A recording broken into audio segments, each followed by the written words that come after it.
Bom dia a todos. Bom dia. Tá bom hoje. Que Jesus possa envolver os nossos corações em muita luz, muita paz e entendimento dessa doutrina. Hoje nós vamos ter Luciana fazer nosso estudo, nossa palestra. Antes eu vou ler e depois o Rodrigo vem aqui e faz a oração, pode ser? Lição de número 32, do Ceifa de Luz, a Mestra Divina. Estais, pois, firmes. Paulo, carta aos Efésios, capítulo 6, versículo 14. Arrancando-nos ao reduto da delinquência e arrebatando-nos ao inferno da culpa, aqui descemos pelo desvario da própria vontade, concede-nos o Senhor a mestra divina, que, apoiada no tempo, se converte na enfermeira de nossos males e no anjo infatigável que nos ampara o destino. Paciente e imperturbável, desenvolve-nos todos os golpes com dilaceramento. Espera um pouquinho aqui que eu me perdi. Tá faltando óculos para mim aqui já. Paciente e imperturbável, devolve-nos todos os golpes com que dilaceramos o corpo da vida, para que não persistamos na grade do erro ou nos cárceres do remorso. Aqui modela berços entre chagas atrozes com que nos restaura os desequilíbrios do sentimento. Ali traça programas reparadores, entre os quais padecemos no próprio corpo as feridas que abrimos no peito dos semelhantes.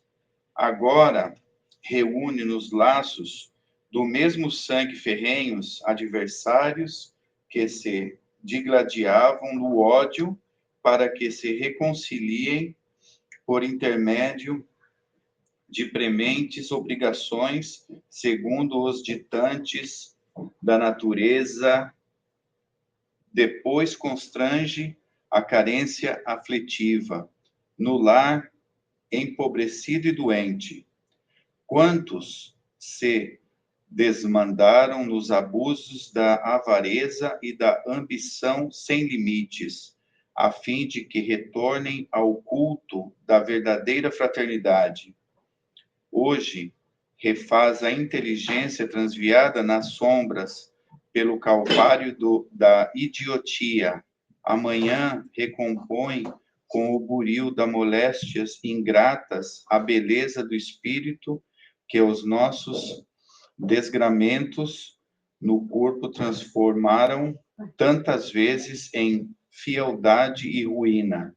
Aqui corrige, adiante esclarece, além reajusta, mais além aprimora.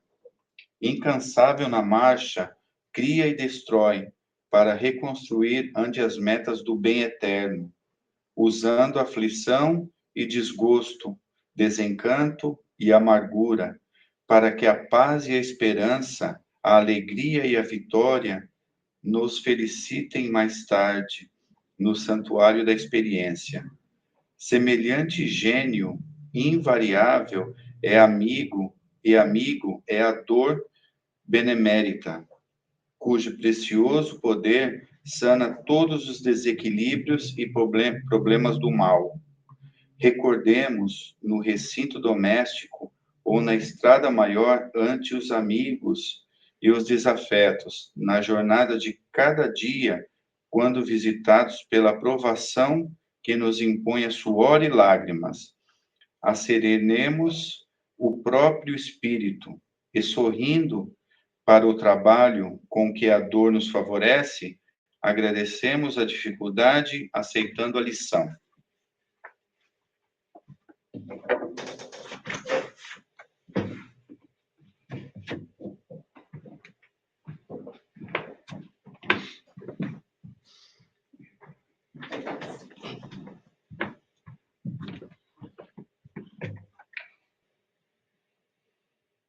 E tirando esse momento, Senhor,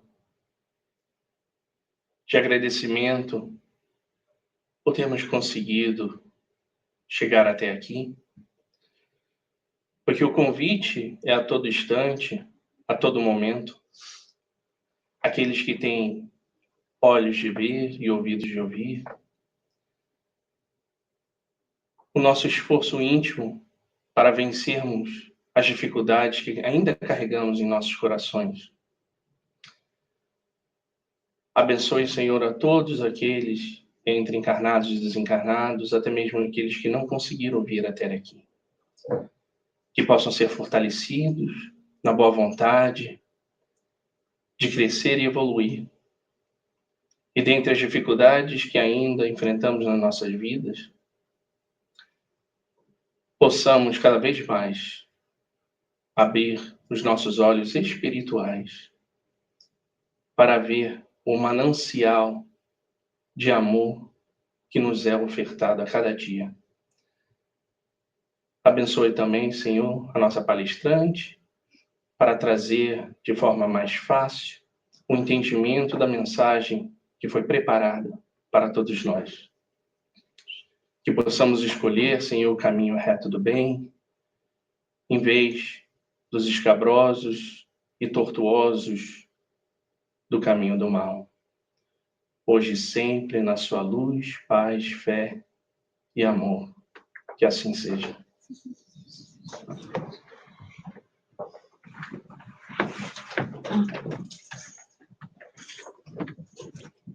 Bom dia a Bom todos. dia! Gente, que dia lindo, né? O verão tá dando uma colher de chá pra gente esse ano, né? Tá bonita ainda. Então, hoje a gente vai fazer algumas reflexões sobre o mal. Vamos pensar um pouquinho sobre isso, né? Porque às vezes a gente até evita. E eu concordo com aquela frase de André Luiz no livro nosso lá, que ele fala que o mal não merece comentário em tempo algum. Nós não estamos comentando fatos ocorridos no mal, nós estamos fazendo reflexões filosóficas sobre o mal, é essa a nossa proposta na tarde, né? E aí eu tenho algumas questões para vocês, algumas questões que eu queria trazer. E a gente vai, quem sentir vontade de responder, levanta a mão e vamos respondendo. O que é o mal? A ausência do bem. Ausência do bem. Ausência do bem. Ausência do bem. Mais alguém? Ausência do amor. Ausência do amor. Segurem aí essas ideias, hein, gente? Vamos lá. O mal existe? O mal existe? Sim, existe. Se a gente permite, ele existe. Se a gente permite, ele existe, o mal existe. Porque se vocês responderem que não, eu vou falar que vocês não viram as notícias. As últimas notícias, enfim, né? Mas aí a gente tem essa resposta aí de vocês. Então, onde está o mal? Onde que ele mora? Nos outros. Ah, essa é a melhor resposta, gente. Porque a gente pode até dar outra, mas essa que a gente pensa, né? Eu sou bonzinho, né? Eu não faço mal a ninguém. E o mal tem poder? Tem. O mal tem poder. Tem. E o mal é absoluto? Não. Ó, esse povo aqui tá lendo o livro dos Espíritos, gostando. Vamos lá, então. Vamos segurar essas respostas e essas questões, porque o convite que nós fazemos dessa manhã é a gente dar uma... Nem vou falar um passeio, porque não vai ser só uma pousada no Livro dos Espíritos e no Evangelho segundo o Espiritismo. Porque, gente, esses livros maravilhosos, vou contar para vocês, eles estão ficando muito fechados e nós precisamos abri-los muito, porque nesse momento que a gente está passando na humanidade, mais que nunca, a gente precisa mergulhar naqueles livros e compreender tantas coisas que vão ali facilitar o nosso entendimento da vida, né? Então, eu trouxe aqui primeiro, antes da gente fazer esse passeio, uma diferenciação sobre tipos de mal, dessa sensação de mal. Existe o mal físico, que envolve dor, sofrimento, os desastres naturais, as doenças, a morte. Esse é um aspecto da condição natural da vida. A gente chama de mal porque é desagradável. Então, a gente coloca aqui como esse mal material, esse mal físico, inerente à vida no nosso processo material no planeta. Não é desse mal que a gente está falando hoje. A gente está falando, lembra que lá na plaquinha tinha escrito livre-arbítrio? A gente está falando desse segundo tipo de mal, que é chamado mal moral, que é o mal decorrente das ações humanas e do uso do livre-arbítrio. Esse é o que a gente está procurando considerar nesse dia, né? E aí a gente trouxe essa imagem. Quem nunca viu essa imagem, né? Essa coisa de que alguém puxa a gente para um lado, né? O bem, o anjinho puxando para o lado, e ali o capetinha com o tridente aí puxando a gente para o outro, né? Aí a gente tem aquelas desculpas, quem nunca ouviu, a carne é fraca, não tem? E aí a gente sempre pensa nessa visão. Essa é uma visão maniqueísta desse tópico do bem e do mal. O maniqueísmo, que vem de Manes, que foi o seu criador, é uma ideia muito antiga, né? Uma ideia que vem lá de trás, me parece que do século II depois de Cristo, se eu não me engano. E essa ideia nos diz que existem dois caminhos, duas forças se degladiando na Terra, a força do bem e a força do mal. E essas forças vivem em guerra constante. E nós temos um caminho do bem e um caminho do mal. Isso é muito complicado. Porque se o maniqueísmo, que é um arquétipo muito forte na humanidade, que é uma sensação muito forte, que nós até temos esse arquétipo em nós, né, de uma maneira ali, às vezes inconsciente, essa ideia maniqueísta ela é muito perigosa, porque se eu me reconheço em um caminho, o outro está do outro lado. E ela, então, mantém esse espírito de guerra no mundo. E eu sempre estou defendendo algo que eu acredito que está do lado do bem, e o outro está sempre do lado do mal. E aí, se eu sou de direita, a esquerda é o mal. Se eu sou de esquerda, a direita é o mal. Se eu sou cristão, o mal é as outras religiões que não acreditam no Cristo. Se eu sou budista, judaísta, o mal é o cristão. Então, o mal está sempre do lado que eu não estou. E isso faz com que a nossa visão de mundo ela fique ali prejudicada, ela não consiga ser inteira, né? O mal, se eu busco a vida espiritual, o mal é a matéria. A matéria é o mal? Como pode, né?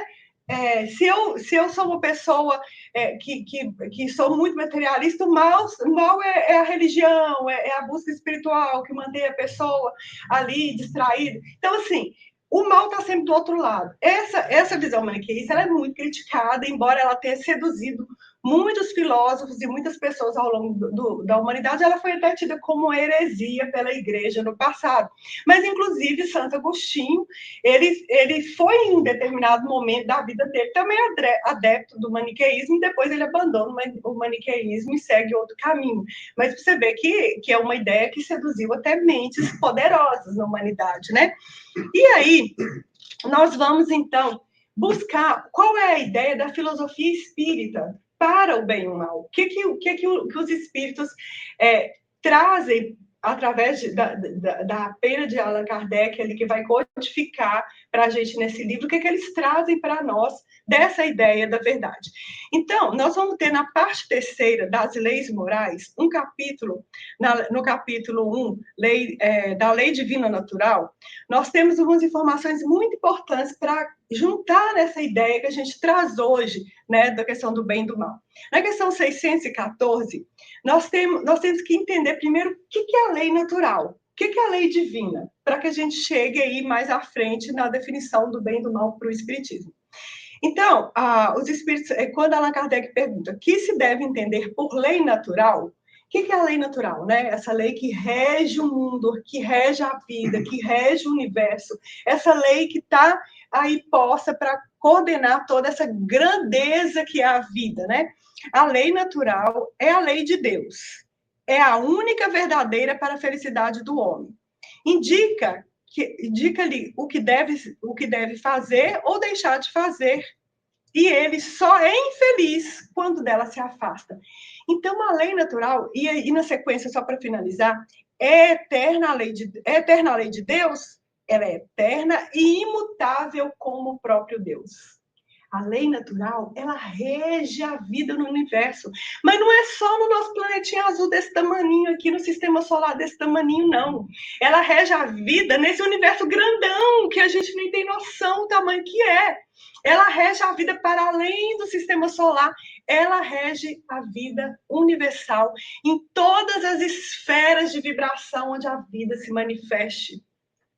Então, a lei de Deus é para a gente aqui na Terra, mas é também para os nossos irmãos nos outros planetas. Os espíritos criados por Deus são criados sobre a égide da lei divina. E a lei divina funciona. A lei divina, ela rege os destinos. Então, nós temos essa lei e temos que compreendê-la. Mas como que a gente vai fazer? Onde que ela está escrita? Kardec perguntou. Onde está escrita a lei de Deus? É na Bíblia, no Corão, na Torá? Onde que está escrita a lei de Deus? E eles respondem, na consciência, that's it. É muito interessante isso, porque a gente não pode alegar que não conhece. Por isso os espíritos nos incitam todos os dias a tomarmos consciência, o autoconhecimento, a busca da consciência, o despertar da consciência, porque lá nós temos todas as respostas. E Jesus, quando ele vem à Terra, ele não escreve nada. Tudo foi escrito sobre ele. Ele não escreve nada, ele só fala. Ele é a lei divina reencarnada para nós. Ele é um modelo e guia. Por quê? Porque ele é um espírito da casta crística, não crítica, desculpem, da casta crística, que já desenvolveu toda sua potencialidade e que já está de posse do entendimento perfeito dessa lei divina. Então, ele reencarna, e o que ele faz? Ele escreve, ele dita? Não, ele vive. Ele vive de uma maneira tal que, vivendo, ele mostra para a gente a lei divina. Então, essa é a dinâmica. A lei divina está... E até tem uma questão lá muito interessante que eu acho que eu não trouxe, não. Se eu tiver trazido, depois a gente vê de novo. Que Allan Kardec pergunta assim, mas... não, vai estar aqui. Não vou adiantar isso não, que vai estar aqui. Acho que eu trouxe sim. Vamos lá. Como se pode distinguir o bem do mal? Vamos lá. O bem é tudo que é conforme a lei de Deus. E o mal é tudo que lhe é contrário. Aí a gente volta àquela pergunta, né? O que é o mal? Está aqui a resposta. Se está de acordo com a consciência, se está de acordo com a lei divina, é o bem. Se está ao contrário, é o mal. Mas como é que eu vou saber isso? Se eu pisar no pé da Geisa, eu sei que dói. Eu sei que dói. Alguém que nunca levou um pisão no pé, todo mundo sabe que dói. Então não tem como eu dizer, eu não sabia que doía, Geisa. Não, eu sei que dói. Eu escolhi fazer algo que eu conheço, né? Então é assim que a gente vai entendendo. Jesus, ele vai nos dar isso mais à frente, né? Assim, fazer o bem é proceder de acordo com a lei de Deus. E fazer o mal é infringir a lei de Deus. Gente, é simples. Por que a gente não faz? Quando a gente lê o Evangelho, o Livro dos Espíritos, a gente fala assim, mas isso é tão claro, é tão simples. Por que precisou dessa estrutura toda, né? De reencarnação de Allan Kardec, desses espíritos todos, ditando essas mensagens para médiuns em vários lugares do mundo. E precisou disso tudo para falar algo para a gente. E não foi a primeira vez.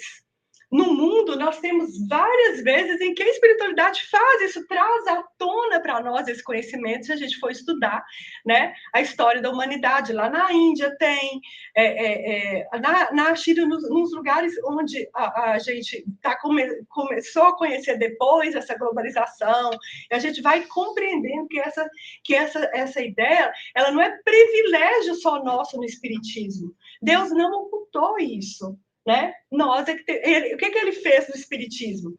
Gente, antes do Google, a gente chegava nos lugares, a gente tinha um mapa, a gente fazia do jeito brasileiro, onde que é? Né? Segunda, depois da esquina, lá você pergunta de novo, né? E aí a gente chegava, não era assim? O que a espiritualidade fez? Criou o Google Map para a gente. Aí o espiritismo criou o Google Map, 5 livros com as coisas que a gente precisa saber mesmo para chegar. Se a gente souber ler o mapa, o problema é que a gente erra mesmo com o Google Maps, né? Teve um dia que eu fui errando. Aí a moça lá do Google Maps virou para mim e falou assim, eu não estou te entendendo. Eu falei assim, nem eu não estou conseguindo ler o mapa. O mapa que está lá em azul, bem fácil, né? De vez em quando a gente faz assim na lei divina, né? E os nossos amigos espirituais falam, não estou entendendo. Por que ele está fazendo isso de novo, né? Então, a gente volta àquela questão, e é muito interessante. O mal existe enquanto uma entidade, uma criação. Se a gente admitir que o mal existe no sentido de algo que só nasceu para ser mal, por exemplo, esse controle nasceu só para ser mal, ele foi criado só para ser mal, né? Se a gente admitir que o mal existe absoluto, que o mal é absoluto, lembra aquela perguntinha lá, o mal é absoluto? Se a gente admitir que o mal é absoluto, a gente está dizendo que o mal, ele pode rivalizar com Deus. Então, existem duas forças no universo poderosas, o bem e o mal. Deus e o mal, né, o demônio, que vocês quiserem chamar, que pode rivalizar com Deus. Os espíritos dizem para a gente, e também a filosofia, em vários pontos, a grega, as filosofias desenvolvidas da humanidade também disseram não existe. O mal não é, em verdade, um caminho, ele é o descaminho. O mal, porque, por exemplo, o que é o contrário do mal? É o bem. Porque eles estão na mesma faixa, por isso eu trouxe essa gradação. Se eu caminho para um lado, eu tenho bem. Se eu caminho para o outro, eu tenho mal. Por exemplo, a luz. Eu só consigo entender a luz se eu apagar ali, vai ficar tudo escuro. Então, eu vou saber a diferença entre escuridão e luz. E nós, aqui no planeta Terra, na nossa condição de compreensão, na nossa condição espiritual de compreensão, precisamos do contraste.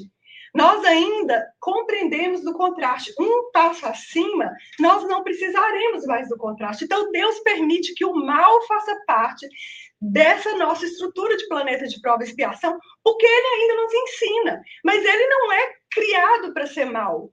Ninguém e nada nasceu para ser mal. E hoje a gente vai conversar um pouco sobre isso.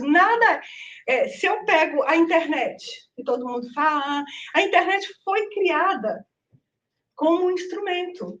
Ela pode ser utilizada maravilhosamente, né, para fazer estudos, para formação, né, quantas pessoas formamos pela internet, para conversar com nossos entes queridos que estão hoje mesmo. Minha mãe não me respondeu bom dia, eu liguei, oi mãe, tudo bem aí? Né? Então, assim, a internet foi criada para o bem também, mas quem criou a gente não sabe a intenção, né? Mas foi criada como instrumento. Mas ela pode ser utilizada para pedofilia? Pode. Ela pode ser utilizada para criar grupos criminosos, para disseminar o ódio, para disseminar a mentira? Pode. Isso vai depender de quem a utiliza. Então, nada é criado absolutamente para o mal. Nós é que vamos dar o uso que nós precisamos. E aí tem que ter os cuidados, né? Tem que ter os cuidados para que a gente possa dar o uso necessário às coisas, né? Estamos sujeitos ao erro. Não pode o homem enganar-se na apreciação do bem e do mal e crer que pratica o bem quando em realidade pratica o mal? E aí, gente, olha só. A gente não é menino pequeno de creche, Deus. Eu não queria fazer o mal, na verdade eu estava enganado, e aí eu fiz o mal, mas eu queria fazer o bem. Isso é possível? Os espíritos respondem. Jesus disse, vede o que quererias que vos fizessem ou não vos fizessem. Tudo se resume nisso, não vos enganei. Gente, não dá para a gente fazer de conta que não queria. Não dá. A gente pode até fazer isso com a gente mesmo, mas se a gente analisar o fundo da nossa atitude, nós vamos chegar no sentimento que fez a gente causar aquele mal. Na verdade, a gente, com um pouco mais de cuidado, pode se colocar no... É muito claro, pode se colocar no lugar do outro. Eu gostaria que me tratasse dessa maneira. Eu trabalho em escola, eu uso muito isso. Né? Eu pergunto, você fez isso, como você se sentiria no lugar dele? Né? E a criança ela chega à conclusão de que aquilo não foi bom, né? Quando a gente vira adulto, a gente tem mais dificuldade de chegar a essa conclusão, né? Que a gente ainda fica querendo se justificar perante nós mesmos, né? Mas é muito claro. E aí tem um palestrante que colocou aquele... Jorge Eliarra, gosto muito das palestras dele, e ele fala assim, se você ainda tiver dúvida, se você gostaria que fizesse para você, coloca uma pessoa que você não gosta fazendo o que você fez. Você aprovaria? Se você aprovar, tá tudo certo. Você não se enganou. Mas se você vê um outro fazendo o que você fez e não aprovar, tá claro, né? Então, a gente não tem mesmo essa desculpa. A gente vai continuar errando por causa do nosso ou descuido ou escolha, infelizmente, ou escolha, né? E aí, essa aqui eu não vou ler toda, que ela é muito grande, mas eu vou trazer a ideia principal, né? Se a regra do bem e do mal se poderia chamar de reciprocidade ou solidariedade, é inaplicável ao proceder pessoal do homem para castigo mesmo. Achará ele na lei natural regra de proceder como um guia seguro. O que é isso, gente? Tá, eu faço tudo de bom com o outro, mas eu sou uma péssima pessoa para mim mesma. Eu sou uma pessoa que descuido de mim. Eu sou uma pessoa que não sigo os meus projetos e nem estabeleço a minha vida. Eu sou uma pessoa que não realmente cuido e me amo o suficiente para fazer o bem que eu sei que eu preciso fazer para mim. Então, eu, às vezes, até me escondo atrás de ser o bonzinho, né? Para, com essa desculpa, não precisar enfrentar as minhas próprias dificuldades e investir em mim. Isso acontece? Né? Com os outros, não com a gente, né, amigo? Então, quando eu estou fazendo o mal para mim mesmo, tá tranquilo com Deus? Tá tudo certo com a lei divina? Deus fala, não, tá tudo certo, você não prejudicando o outro. Então, por isso que ele fala que a lei de retorno não vem nessa situação. Porque quando eu prejudico o outro, tem a lei de retorno. E aí? Quando eu estou fazendo para mim mesmo, né? Os espíritos são muito claros.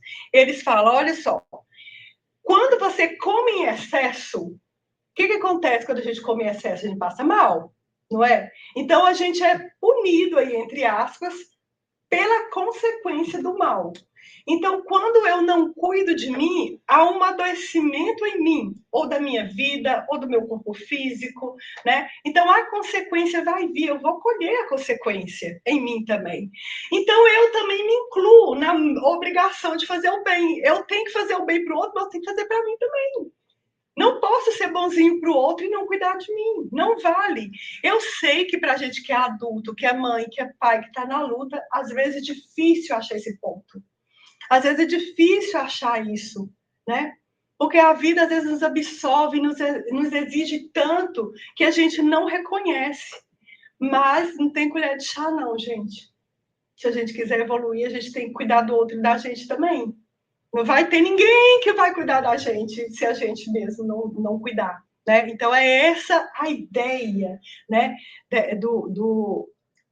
dessa questão do Livro dos Espíritos.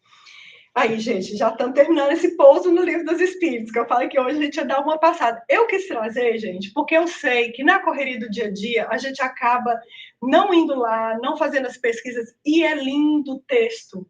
É muito conhecimento, é muita... A gente pode ler uma questão por dia, a gente pode ler de vez em quando um tema, por exemplo, eu estou com a dúvida disso, eu vou lá dar... E esse é o estilo que eu mais faço.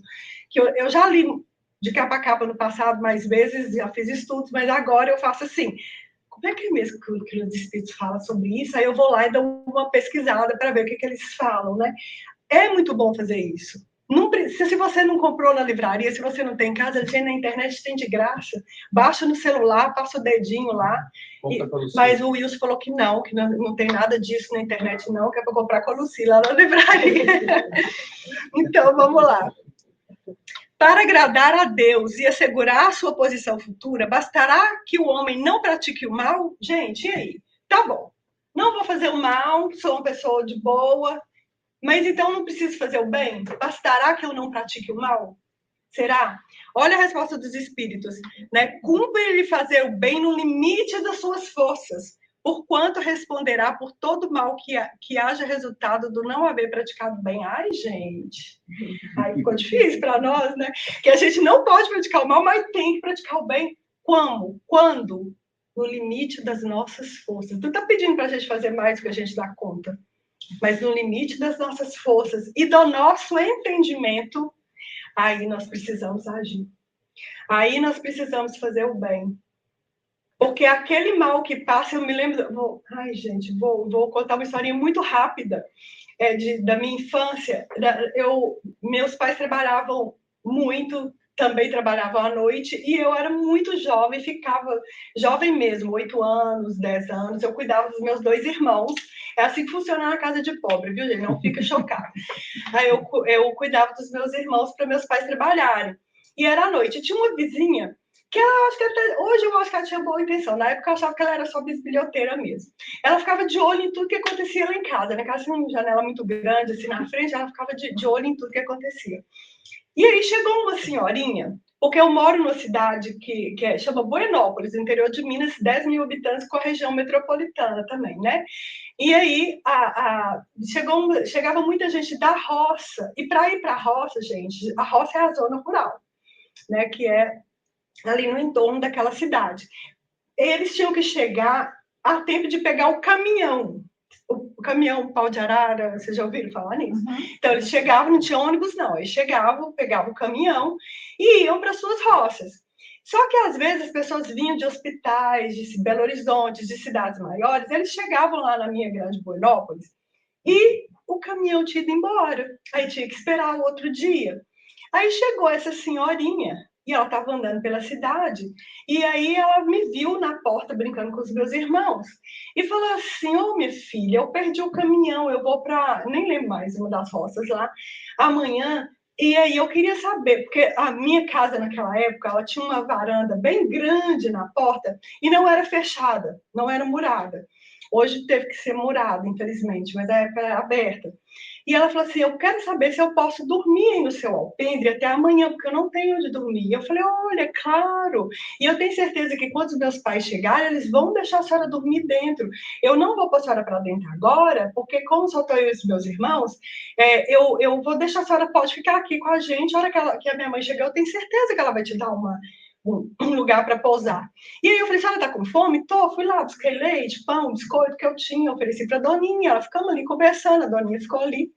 E aí, eu falei: olha, eu vou pôr meus irmãos para dormir, se ela fica aí à vontade, já eu volto para poder ajudar a senhora. Fui pôr meus irmãos para dormir. Quando eu voltei, a minha vizinha tinha ido lá e brigado com a mulher, porque a mulher estava lá na porta e mandado a Doninha embora. E aí eu cheguei, procurei a Doninha, não achei a Doninha, vai, gente, onde foi? Aí a mãe chegou e falou: mãe, tinha uma senhora aqui, ali a dormir, contei a história. E aí a mãe falou assim: olha, minha filha, a vizinha, na hora que eu cheguei, veio me contar que tinha essa senhora que ela achou muito suspeito, que ela mandou a Doninha embora. Eu falei: mãe, como é que... Aí comecei a chorar.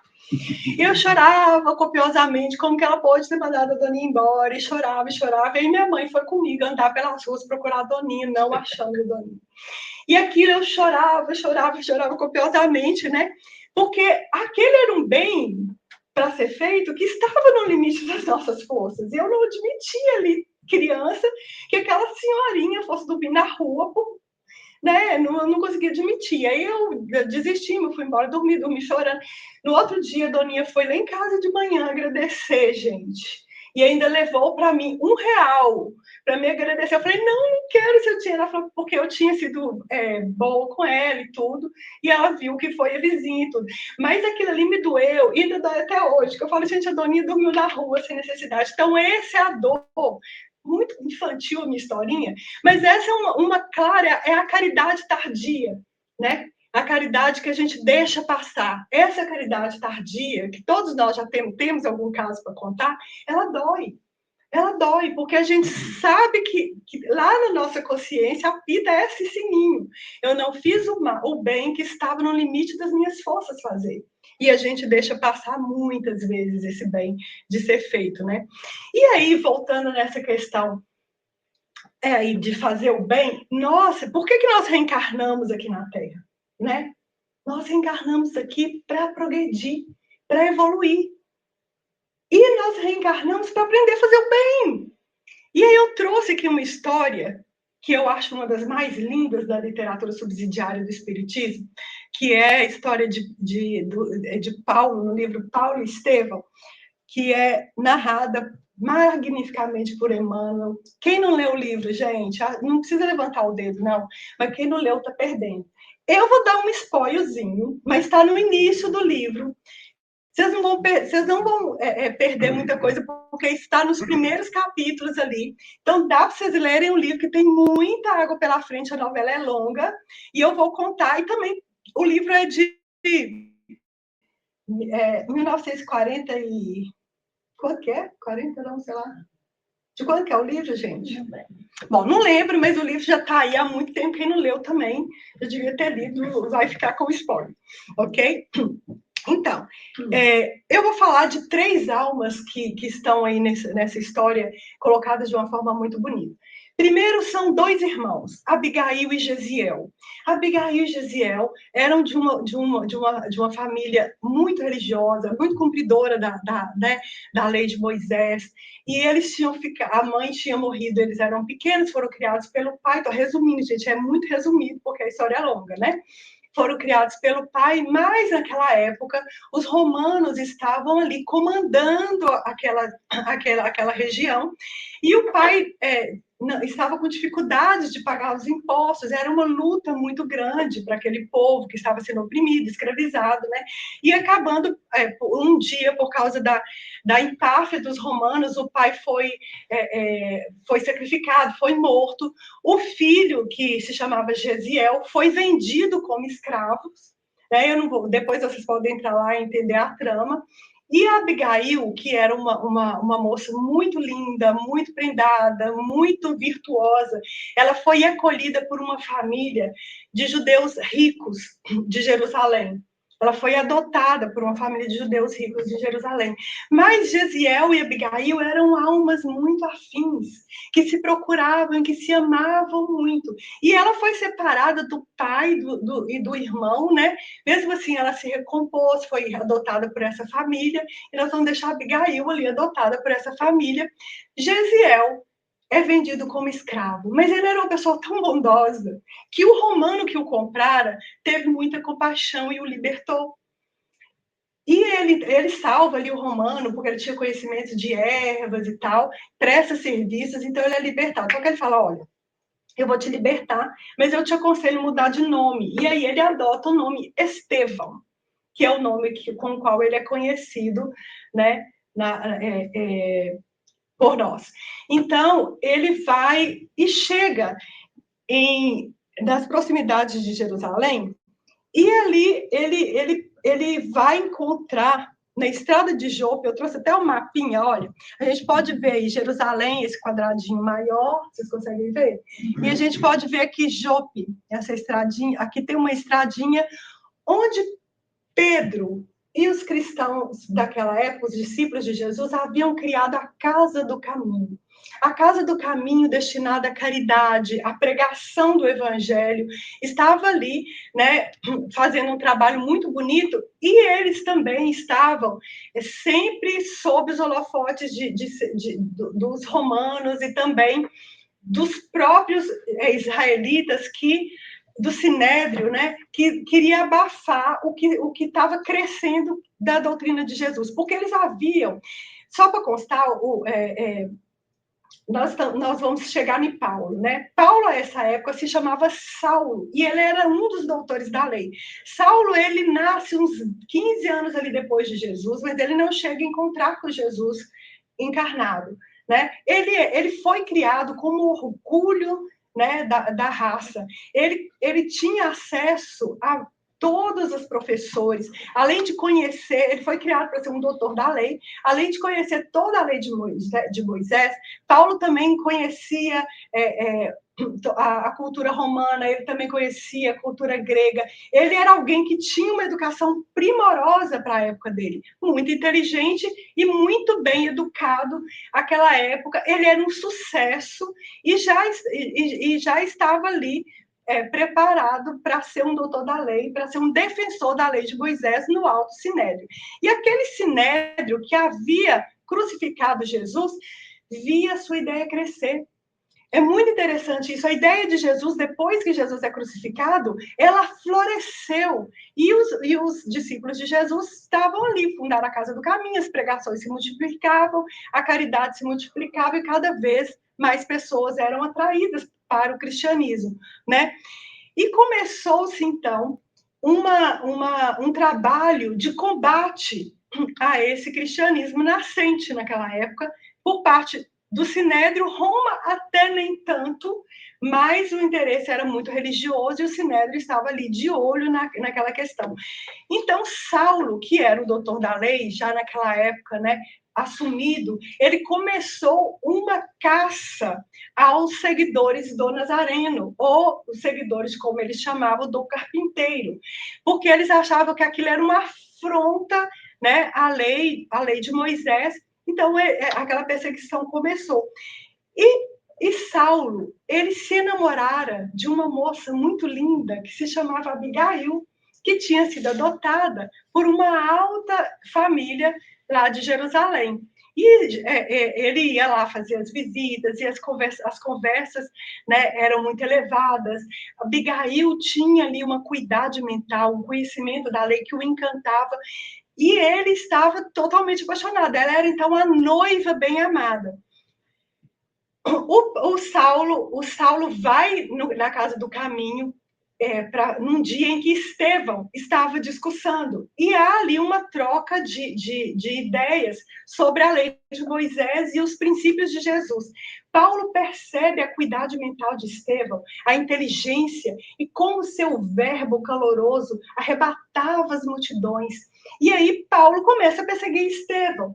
E ele consegue, então, um dia, uma audiência, um julgamento para Estevão no Sinédrio. Ele queria confrontar Estevão com os mais altos estudiosos, inclusive com o mentor de Paulo, que a essa época era o Ananias, que era Gamaliel, que era um filósofo muito eminente do judaísmo naquela época.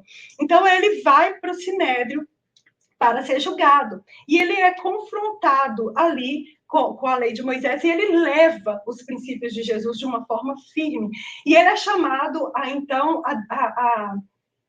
a dizer que ele desistia de ser cristão, e ele fala que não, que ele jamais desistiria do mestre, que ele jamais abjugaria, né? Ele foi chamado a abjurar, e ele não abjurou. E ele vai, então, nesse dia que há ali uma condena muito grande, e Saulo, percebendo que os princípios de Gesiel eram superiores aos princípios que ele estava colocando, ele é tomado, né, de um orgulho muito grande, e ele, então, impõe pede uma sentença que Estevão seja condenado ao apedrejamento, à lapidação. E ele é autorizado, e é marcado o dia da lapidação. A lapidação consiste em amarrar a pessoa que está sentenciada em um poste, e ele vai ser apedrejado até a morte. Como que a gente conseguiu imaginar essas penas? Eu não sei, né, gente? Porque tem que ter um requinte ali de crueldade para imaginar uma pena dessa. Mas essa era a pena de lapidação. Então, Estevão vai nesse dia ser apedrejado. E Paulo fala, esse é meu dia, né? Saulo, nessa época. Ele não era Paulo ainda, que ele se torna Paulo depois de quê, gente? Não vou dar os spoilers. Jesus já deu ali o spoiler. Ele era Saulo nessa época. E aí ele vai e convida, né, Abigail, a noiva bem-amada, para ir. Ela nem podia estar na cerimônia, porque as mulheres não eram admitidas à cerimônia, mas ela e a mãe de criação, que era tutora, poderiam estar atrás do altar e assistir. Ele falou, não, eu tenho que levar minha noiva para assistir minha grande vitória, né? A minha vitória na defesa da lei de Moisés, apedrejando Estevão até a morte. E ela é levada, ela fica ali assistindo, e Estevão começa a ser apedrejado. E quando ele está ali naquele suplício, todo ensanguentado, é muito lindo, eu vou deixar para vocês assistirem, como ele começa já a ver o plano espiritual, né? A elevação daquele espírito naquela hora. Abigail reconhece o irmão Gesiel. Imagina, gente, aquele que estava sendo apedrejado era o seu irmão, que ela procurara a vida inteira, inclusive Saulo, ajudava Abigail a procurar o irmão Gesiel, né? Então, ela o encontra ali naquele momento. Ela fala com ele, né? Meu irmão, é Gesiel. Ele fala, não, é Estevão, não, é Gesiel. E aí eu sei que para ele manda tirar, ele fala, leva o cadáver para a sala reservada aos sacerdotes. Ele fala, mas não terminou de morrer ainda. Não, mas eu quero tirar dele a abjuração no último minuto e leva para lá. Chega lá, a Abigail tem aquela cena maravilhosa, ela encontra com o irmão, é lindíssimo, não vou chorar agora, que eu já chorei demais por essa cena. E aí ela encontra o irmão e confirma. E naquele momento, quando ela está ali com o irmão, e é um diálogo maravilhoso, e ele vira para Paulo e fala, ele é seu noivo, ele é um homem bom, eu estou feliz que eu estou partindo e te deixando nas mãos de um homem bom. Olha isso, gente. Ele não tem ódio do Saulo. Ele está feliz porque a irmã está ficando nas mãos de um homem bom. E aí, naquele momento em que aquela grandeza espiritual de Estevão ali faz com que Paulo se sinta humilhado, Saulo pensa, eu não posso mais me casar. Quem é esse Jesus que está se interpondo entre mim e a mulher que eu amo? Como assim? Como ele ousa? Né? Agora, como que eu vou casar com Abigail, sendo que ela é irmã de alguém que é meu inimigo? E quando ele termina de morrer, Saulo, nessa época, não Paulo de Tarso ainda, vira para ela e fala, está tudo consumado, Abigail, e entre nós está tudo acabado. Gente, ele tem coragem de deixar Abigail com o irmão morto no colo e abandonou. Simplesmente abandonou por causa de um sentimento muito comum que nos faz seguir o caminho do mal. Qual é esse sentimento? O orgulho e, na sequência, o seu irmão gêmeo mais querido, o egoísmo. Então, Paulo de Tarso veio ao mundo para ser mal? Para fazer o mal? Ele veio ao mundo para assassinar Estevão? Ele veio ao mundo para abandonar Abigail? Não! Não é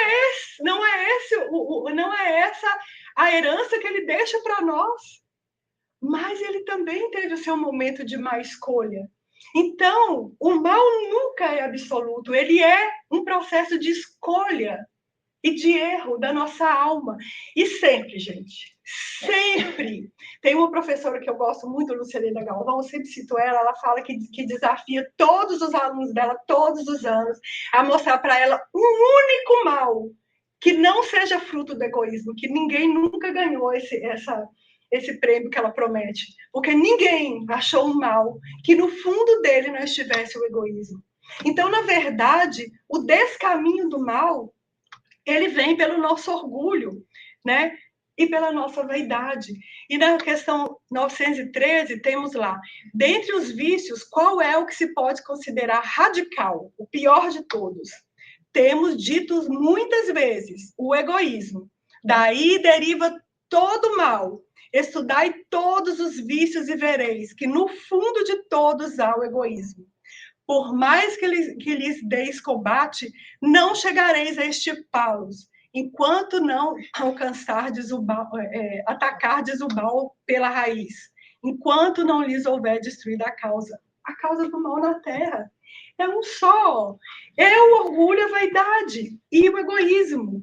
E a gente tem lá no capítulo 11 do Evangelho segundo o Espiritismo, o egoísmo, chaga da humanidade, tem que desaparecer da Terra, a cujo progresso moral obsta. E aí a gente fala de transição planetária. Vai ter transição planetária se a gente combater o egoísmo? O problema da Terra hoje é a geopolítica que está confusa? São os blocos econômicos? A guerra está vinda de onde? A guerra está vindo do nosso egoísmo. Tem como eu combater o egoísmo daquela pessoa que está lá no mando, no comando, no botão da bomba atômica? Não tem. Mas tem como eu combater o meu egoísmo? E se nós, num processo de espelho, combatêssemos o nosso egoísmo, o mundo mudaria? Então, o mal está lá fora, o mal está dentro. O mal está no nosso processo de escolha. E ele fala, o espiritismo está reservado à tarefa de ascender na hierarquia do mundo. Eu até trouxe uma outra sobre o Evangelho segundo o Espiritismo, que fala sobre essa coisa de ascensão na categoria dos mundos, que eu vou pular, porque senão não vai dar tempo. Mas, gente, nós só vamos mudar, nós só vamos terminar a transição planetária. Qual é a característica do mundo de provas e expiação? O mal é maior que o bem ainda. O mal se sobrepõe ao bem. Qual é o próximo passo? A regeneração. O mal está empatando com o bem. Está até diminuindo. Né? No final da regeneração, o mal já está lá embaixo e o bem tá maior. Né? Mas a gente vai conseguir chegar nisso só através do nosso combate ao mal. Então, nosso problema não é o outro, como diz Maria Teresa de Calcutá. Não é entre mim e o outro só, é entre mim e Deus. Entre mim e a minha conexão com o divino, né? Então, essa é uma questão muito interessante, porque se a gente pegar a história de desenvolvimento da Terra, e não vai dar tempo de falar disso porque é grande, né? Quando a gente passava de mundo primitivo para mundo de regeneração, o egoísmo ele nasce do nosso instinto de conservação. Ele nasce, primeiramente, lá no mundo primitivo, quando a gente estava brigando para esconder a caça, da nosso instinto de sobrevivência da prole.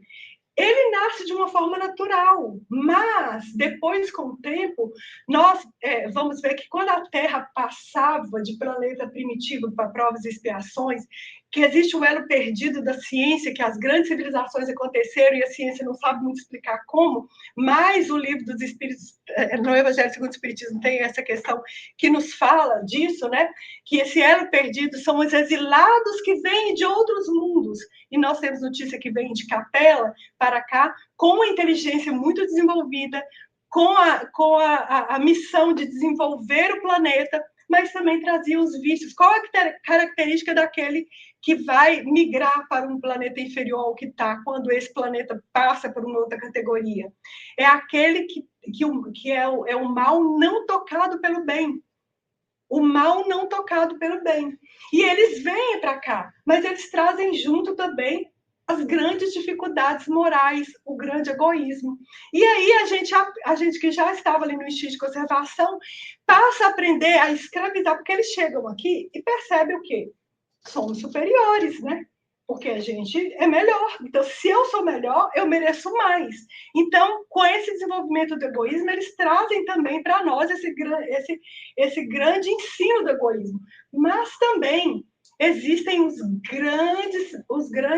as grandes almas que vieram nos dizer nas religiões, nas filosofias, que nós precisávamos considerar o outro. E toda essa lei divina que a gente falou antes de chegar aqui.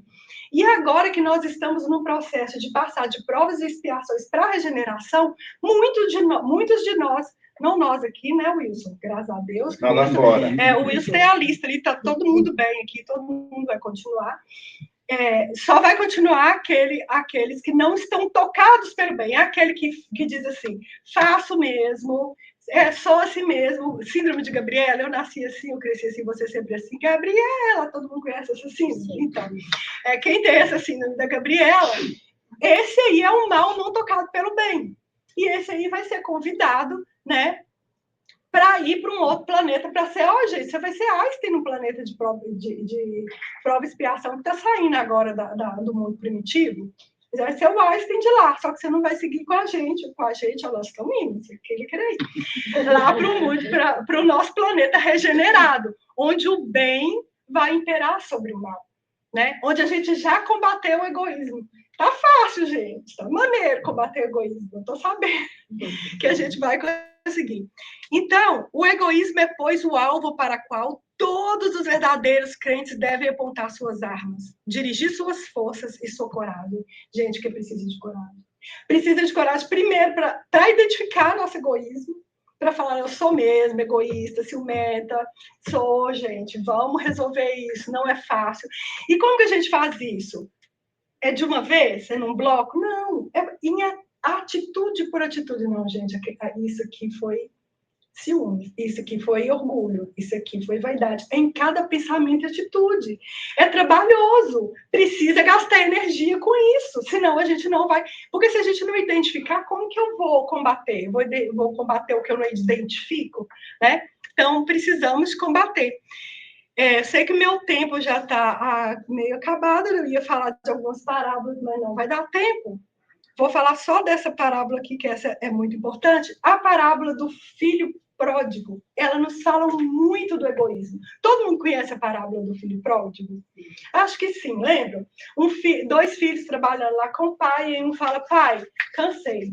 Aqui tá ruim, não tô gostando, o senhor tá pegando muito no meu pé, esse negócio de arrumar a cama todo dia, não tô deixando ficar com o telefone, não quero que o senhor me dê a minha parte, que eu vou para o mundo e vou viver minha vida, porque eu cansei de vocês aqui de casa. O pai, muito triste, meu filho, não, deu para ele, e ele foi pelo mundo, né? Indo pelo mundo, ele conhece o mundo, né? O mundo não é fácil, o dinheiro acaba, os amigos que estavam perto dele quando ele tinha o carro do ano e a conta recheada foram embora depois que o carro do ano ficou velho e o dinheiro de pagar a cerveja acabou.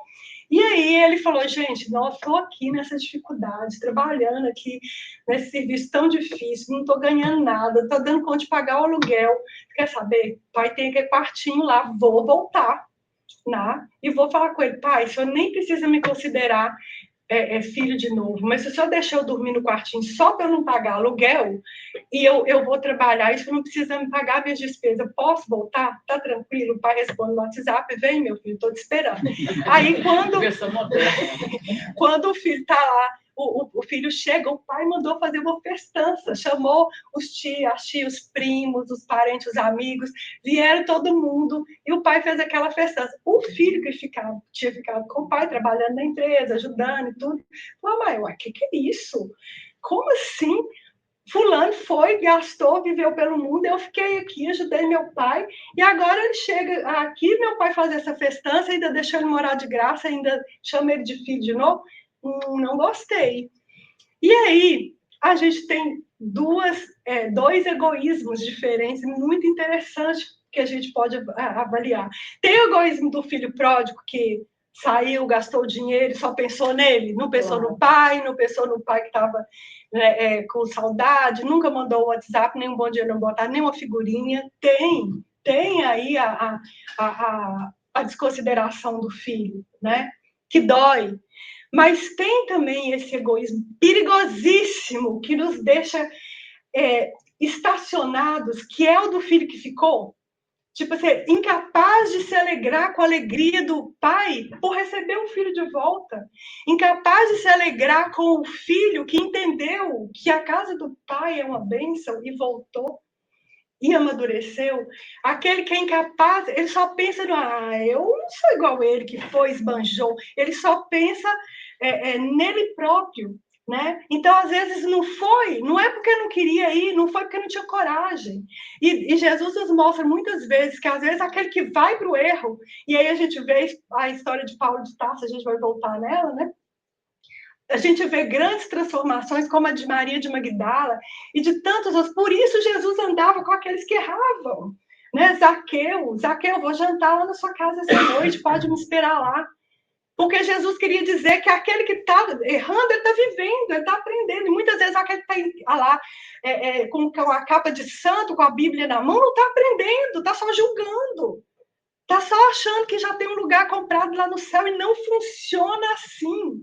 E a gente atende todo dia nas reuniões mediúnicas e a gente vê na literatura subsidiária espírita aos montes o caso desses que acham que são santos. Eu fui todo dia na palestra espírita, eu trabalhei no centro espírita, eu fiz e aconteci. E então, cadê meu lugar de festa aqui, todo mundo me recebendo, doutor Bezerra, remando de braço aberto? Não tem, né? Então, gente, nós mudamos de religião. Como que o espiritismo vai ajudar na transformação do planeta se a gente reduz o espiritismo a uma religião qualquer, como a gente teve antes? Como? Como que ele vai fazer o que ele tem que fazer se nós não estamos compreendendo que ele tem que mudar a gente primeiro, né? Então, esses dois tipos de egoísmo da parábola do filho pródigo é o que a gente também gostaria de trazer, porque são formas de escolher também o caminho do mal. E aí a gente volta em Paulo, depois que ele se tornou Paulo, agora Paulo mesmo, que ele encontra Jesus na estrada de Damasco e faz aquela obra maravilhosa, né, de disseminação do evangelho, né? Essa obra monumental que ele fez com Barnabé e com todos aqueles discípulos, caminhando a pé, e dissemina o evangelho, e funda todos aqueles núcleos, e com aquela simplicidade, e aprende a... Gente, Paulo sofreu. Ele começa com a cegueira, que é tratado por Ananias, e depois ele recebe ali a visão. Ele passa por muitas... Imaginemos nós o que é você não ser reconhecido pela sua própria família, seu pai, sua mãe, seus irmãos, seus filhos. Quando ele vai procurar a família dele, sai daqui, eu não te conheço, não sei quem você é. Imaginemos a dor desse homem.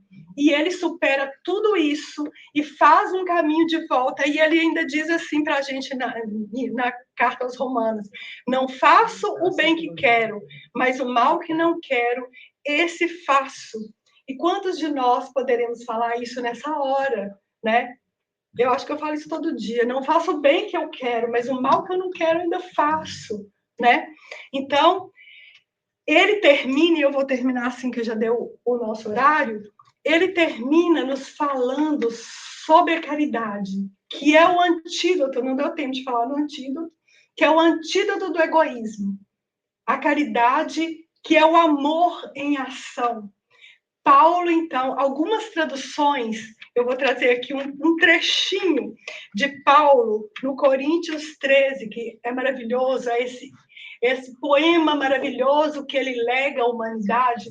Eu vou trazer, então, esse trechinho.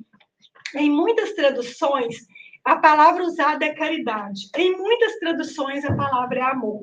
E nós aqui vamos usar, então, a palavra amor na expressão de que o amor é a caridade, é o enxergar o outro. Eu te vejo, eu sei quem você é importante para mim.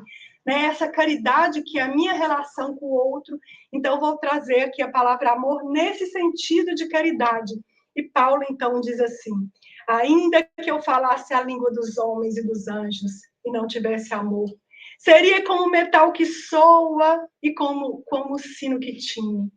E ainda que tivesse o dom da profecia e conhecesse todos os mistérios e todo o conhecimento, e ainda que tivesse toda a fé, de maneira tal que transportasse os montes e não tivesse amor, eu nada seria. E ainda que distribuísse toda a minha fortuna para sustento dos pobres, e ainda que entregasse o meu corpo para ser queimado, e não tivesse amor, nada disso me aproveitaria. O amor não folga com a injustiça, mas folga com a verdade. Tudo sofre, tudo crê, tudo espera e tudo suporta. Que o amor esteja por trás de cada um dos nossos pensamentos e dos nossos atos nesse dia e na nossa vida.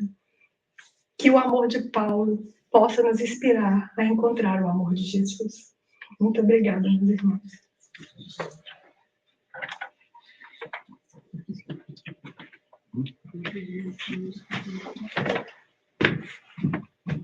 Tudo bem? Palestra maravilhosa. 1941. Obrigada. Eu fui buscar aqui, porque eu tenho um livro no bookstore. E também lembrando que tem um livro lá para vender lá na frente, se alguém quiser, né, Luci? Luci vai estar a postos. Lembra? A caixa de lenço. É verdade, né? Eu ia falar, Beth estudou com a gente, né, Beth? Nós fizemos, na quinta-feira, nós fizemos o Paulo Estevão, agora a gente está na Gênesis, na metade. Né, Tetê? Você não participou do Paulo Estevão, né? Você começou na Gênesis, né? Então tá bom. Não, comecei no Aconteceu na Casa. Aconteceu na Casa Espírita, é verdade. Então tá bom, a casa oferece vários estudos, né? Todos estão convidados. Nós temos estudos às segunda-feira, às quartas-feiras, quinta-feira, sexta-feira, Sábado e domingo.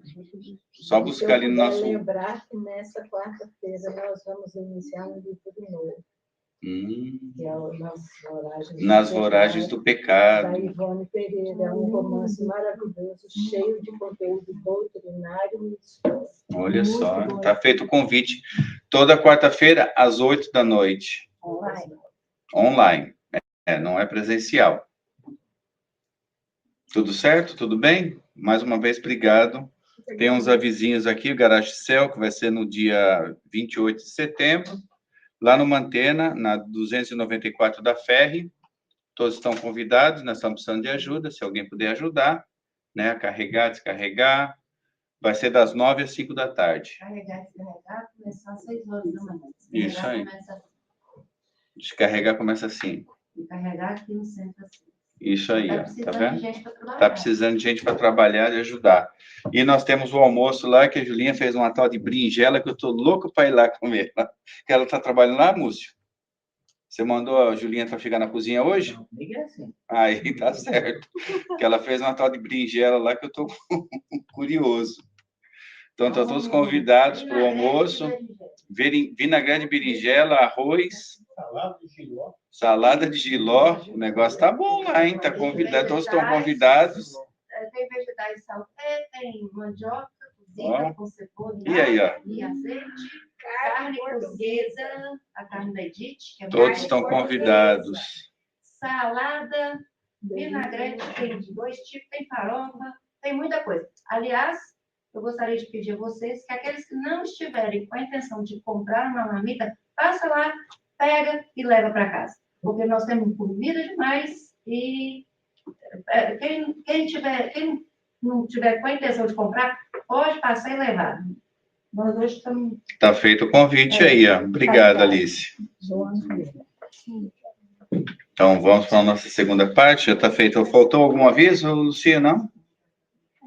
Não? Tá tudo certo? Só o Garage Céu? E o agradecimento à nossa querida Luciana. Pelo esforço, né? Com certeza. Que ela chegou de mim e falou, né, eu estou preparando. Eu falei, não vai ter problema, só abrir a boca. Vai sair. Vai sair, tem que ser. I wish que fosse assim. O palestrante tem que estudar bastante para ver se sai alguma coisa, né? E o exemplo foi bom, né? Ainda bem que aqui nós estamos já estamos melhor, já que o mal aqui não existe, né? Só lá fora. Aqui não existe o mal, então nós estamos já bem, né? Só falamos um pouco, né? Aí nem lembrava o que é o mal. Nem lembrava. Então, Vou falar uma coisinha. fala duas Aquela coisas. parte que ela fala do bem, né? Quando fala que a gente não basta só não fazer o mal, mas quando a gente não faz o bem, a gente, como ela falou, tem muitos exemplos de espíritos, né? Que chega lá e fala, nossa, mas eu não fui ruim, eu não fiz nada. Quer dizer, é o maior desapontamento para a pessoa, porque ela acha que, eu estava minha família ali, não sei o quê, eu não fiz nada de mal. Aí os espíritos falam, mas você não fez o bem. Não fez o bem também, então a né? pessoa recebe, né, o maior desapontamento da sua vida. Que é o protagonismo, né? Exato. E às vezes a gente acha que fazer o bem é fazer grandiosas coisas. Não precisa ser grande. E tirar uma casca de banana para uma pessoa não passar depois de cair é um bem. É verdade. Falar do churrasco de ontem, das pessoas que participaram, vocês abrilhantaram com a presença no evento. Foi muito bom mesmo, né? Tem que agradecer, foi divertido lá. Foi bem? Agradecer os trabalhadores também, né? Aí, ó, fizeram um negócio bonito lá. Quem doou comida, quem ajudou lá a montagem, desmontagem. O Oswaldinho começou a trabalhar 4 da manhã, carregando cadeira para lá. Não foi não, Oswaldo? Não foi não? Menos, né, Oswaldo? Menos. Então tá bom, vamos para a nossa parte final, que seria a oração. Nossa oração final, depois os passes. Sempre agradecendo, pedindo para nós termos uma semana abençoada, cheia de luz, de paz. Valtinho, você faz a nossa oração hoje? Então, vem para cá, Valtinho, por favor.